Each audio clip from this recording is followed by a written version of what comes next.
Hi everyone, my name is Simon Poblete.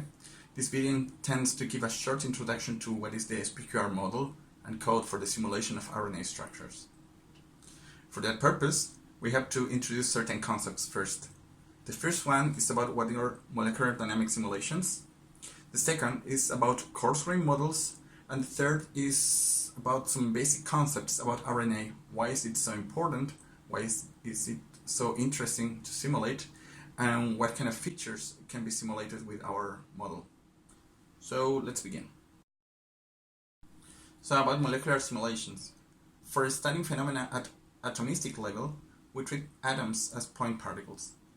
As in classical mechanics, the forces are determined by the potential energy between them. Therefore, the trajectory will be given by the numerical solution of the equations of motion, which is a task that has to be performed by a computer, considering that our systems are composed of hundreds or thousands or even millions of atoms.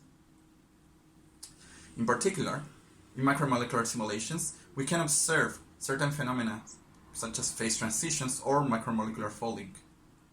The latter can be difficult to observe due to the large times required to simulate the whole process and due to the complexity of the system.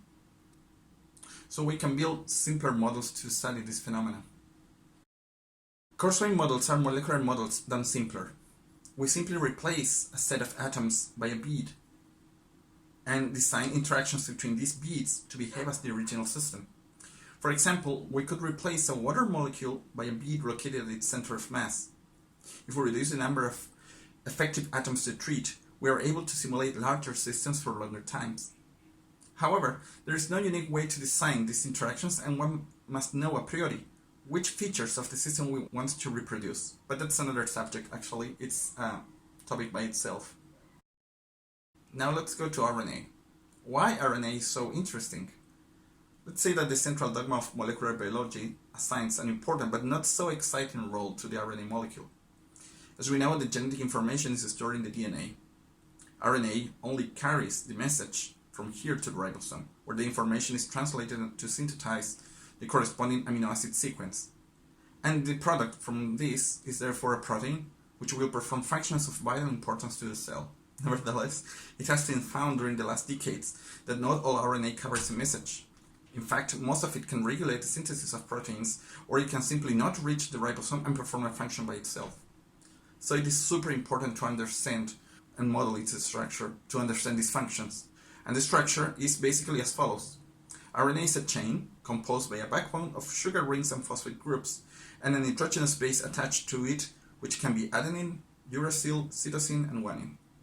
These four varieties establish an alphabet from where words can be written, which is called a sequence. Additionally, these bases interact with others depending on their nature. They can stack and also form base pairs, which give rise to the well-known double helix, or A form in this case. Or they can form more complex and sophisticated structures. Just check this out. Way more complex. So our intention in first instance is to predict the structure from the sole knowledge of the sequence. And for that, we have to perform simulations. The split and conquer, or SPQR model, makes this easier.